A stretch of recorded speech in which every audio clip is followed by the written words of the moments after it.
हमारे यहाँ तलाक शब्द नहीं है, तलाक उर्दू शब्द है, अरबी फारसी शब्द से मिलकर तलाक शब्द बना है। तो हमारे यहाँ तलाक शब्द नहीं है। तलाक शब्द कौन उपयोग करते हैं? मुस्लिम शब्द है। और डाइवोर्स ईसाई शब्द है, विदेशी शब्द है। हमारे यहाँ ना डाइवोर्स होता है और ना ही तलाक होता है। हमारे यहाँ तो जिनके साथ विवाह हो जाए वहां जन्म जन्मांतर के साथी बन जाते हैं।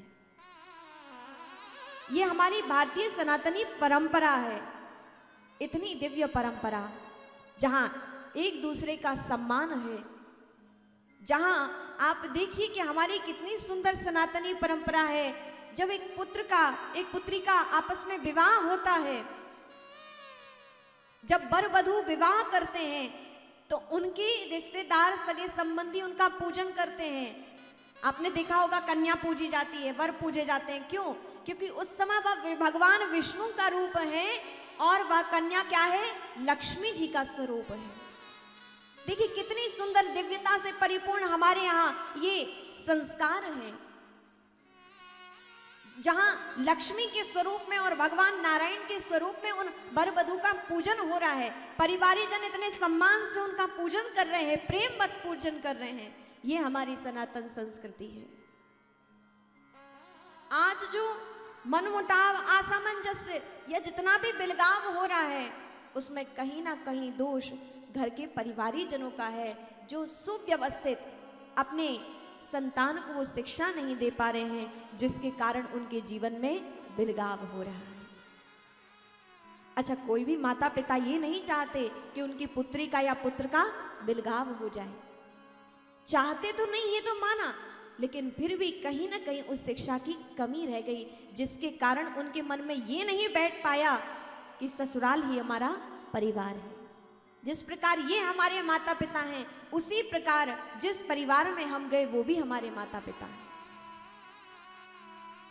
मानव पुत्रियों को बहुत सारी समस्याएं हो सकती हैं, बहुत सारे प्रश्न हो सकते हैं कि जिस प्रकार हम उस परिवार को अपना सर्वस्व मान लें, क्या वह परिवार हमें अपना नहीं मान सकता?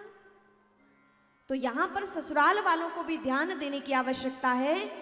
उस पुत्री की सास को, ससुर को भी ख्याल रखने की आवश्यकता है कि जिस प्रकार हमारी पुत्री से कोई काम नहीं बनता है तो हम उसे समझाते हैं, सिखाते हैं, समय देते हैं, उसी प्रकार ससुराल वालों को भी दूसरे घर से आई हुई उस कन्या को समझाना चाहिए कि हे पुत्री, यदि तुमसे ऐसा कार्य नहीं हो रहा है तो सीखो, समझो, थोड़ा समय लो, लेकिन व्यवस्थित इस घर के उस व्यवहार का अनुपालन करो। जब तक दोनों ओर से सामंजस्य नहीं होगा तब तक गृहस्थ जीवन सफल नहीं हो सकता है।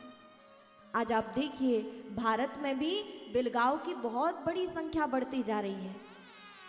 विवाह हुए महीने भर नहीं हुआ कि तलाक हो जा रहे हैं, 15 दिन नहीं हुआ कि तलाक हो जा रहे हैं। कितनी अरमानों से, खुशी से माता पिता विवाह करते हैं और देखिए बिलगाव हो जाता है। इसमें दोनों का ही संकट में है, दोनों का ही जीवन दुखमय हो जाता है।